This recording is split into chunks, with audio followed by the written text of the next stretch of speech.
بسم الله الرحمن الرحيم القارعة ما القارعة وما أدراك ما القارعة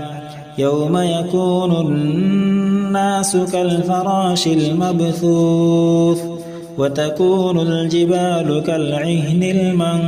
المنفوش فأما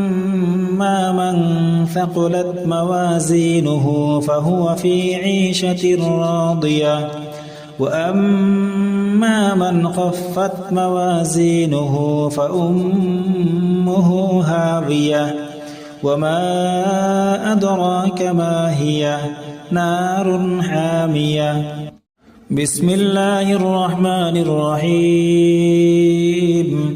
القارعة ما القارعة وما أدراك ما القارعة يوم يكون الناس كالفراش المبثوث وتكون الجبال كالعهن المنفوش فأما من ثقلت موازينه فهو في عيشة راضية وأما من خفت موازينه فأمه هاوية وما أدراك ما هي نار حامية بسم الله الرحمن الرحيم القارعة ما القارعة وما أدراك ما القارعة يوم يكون الناس كالفراش المبثوث وتكون الجبال كالعهن المنفوش فأما من ثقلت موازينه فهو في عيشة راضية وأما من خفت موازينه فأمه هاوية وما أدراك ما هي نار حامية بسم الله الرحمن الرحيم القارعة ما القارعة وما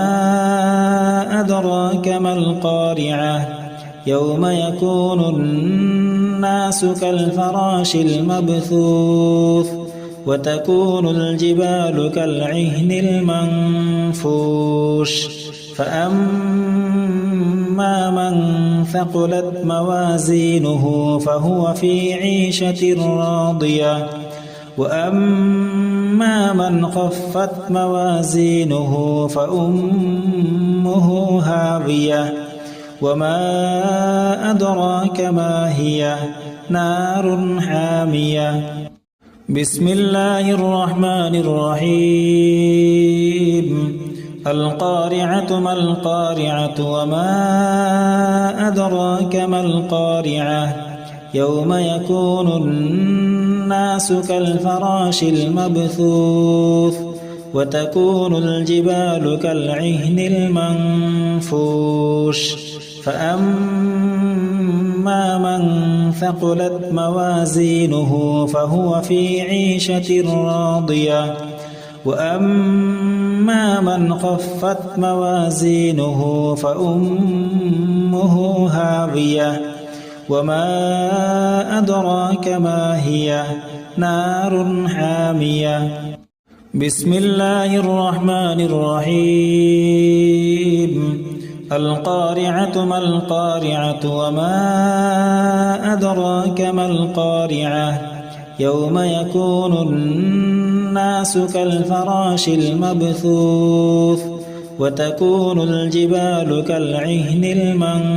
المنفوش فأما من ثقلت موازينه فهو في عيشة راضية وأما من خفت موازينه فأمه هاوية وما أدراك ما هي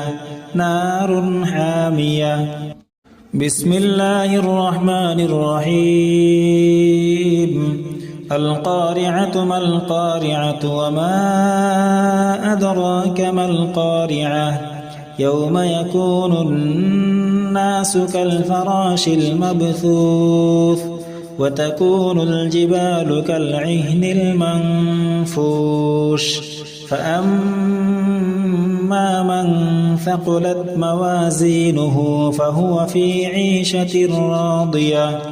وأما من خفت موازينه فأمه هاوية وما أدراك ما هي نار حامية